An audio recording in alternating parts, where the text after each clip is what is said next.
మరి ఇంతవరకు కూడా మీ అందరూ ఎంతో భక్తి శ్రద్ధలతో 6 గ్రూపులుగా ఇది మొదటే నిర్ణయించడం జరిగింది, మనిషికి 3 అధ్యాయాలని. కానీ ఒక్కొక్కరు గ్రూపులో చాలా చక్కగా చదివారు. ఇందులో ఒకరు బాగా చదివారు, బాగలేదని మాటే లేదు. అర్థమైంది కదా? వీరందరూ కూడా దివ్యంగా భవ్యంగా సంస్కృతం నేర్చుకున్న ఎలా చదువుతారో ఆ విధంగా బాగా చదివారు.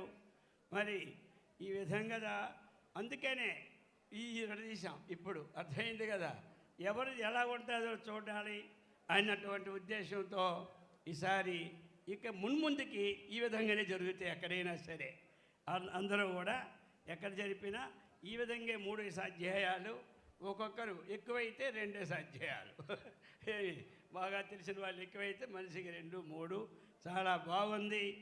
మరి ఆ కృష్ణ భగవానుడి యొక్క అనుగ్రహం అందరి యందు ఉండుగాక. మరి ఇంతవరకు ఈ కార్యక్రమం జరిగింది. ఇప్పుడు ఇక జ్ఞానయజ్ఞమైన ఆ కృష్ణుడు ఆ భగవద్గీతలో ఏం చెప్పాడో ఆ భావం అన్నటువంటిది అందరికీ ఇప్పుడు కొంతసేపు మహాత్ములు పండిత ప్రవరులు అందజేయడం అవుతుంది. కాబట్టి ఈ సభా కార్యక్రమానికి మరి సత్సంకల్పం చేశారు ఎవరు? మొట్టమొదటి నుంచి మధ్యన శ్రీనివాసు గారు. కాబట్టి వారు బాగా సత్సంగం అలా నడుపుతూ నుండి ఈసారి ఇక్కడ చెయ్యాలనే ఉద్దేశంతో, అంటే మా శిష్యులైనటువంటి శ్రీ వేణుమాధవ్ గారు చెప్పారు, ఒక్కసారి స్వాములు వారిని సంప్రదించండి అని. వారు వచ్చారు. ఏం చేద్దామంటే అందరము కూడా చక్కగా కలిపి ఈ కార్యక్రమాన్ని నిర్వహిద్దాం, ఇది అందరిదే కదా, అందుకే శ్రీనివాస గారు అని అప్పుడు అనుకున్నాం. దీనికని 2 మీటింగులు వేసుకున్నాం.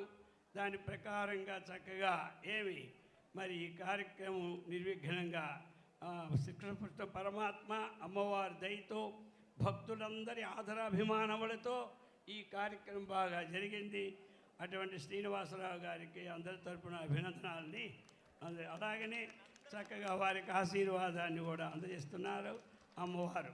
ఇక ఇప్పుడు ఏమిటి అంటే, ఇక ఈ సభా కార్యక్రమం జరుగుతుంది కాబట్టి ఇది 2 వరకే జరుగుతుంది. ఎంతవరకు అనుకోకండి. ఇప్పుడు టైం ఎంత ఏం చెప్పండి? టైం మొత్తం 2:15, 10 నిమిషాలు తక్కువ 2కే పూర్తి చేసేస్తాం.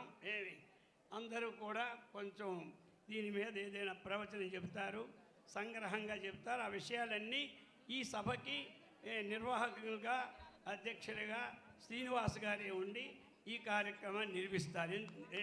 ఎందుకంటే ఎవరో తెలిసిన వారు ఎవరో మనకెవరు తెలియదు, ఎవరు ఏ విధంగా చేయడం అంతా ఆయనదే బాధ్యత.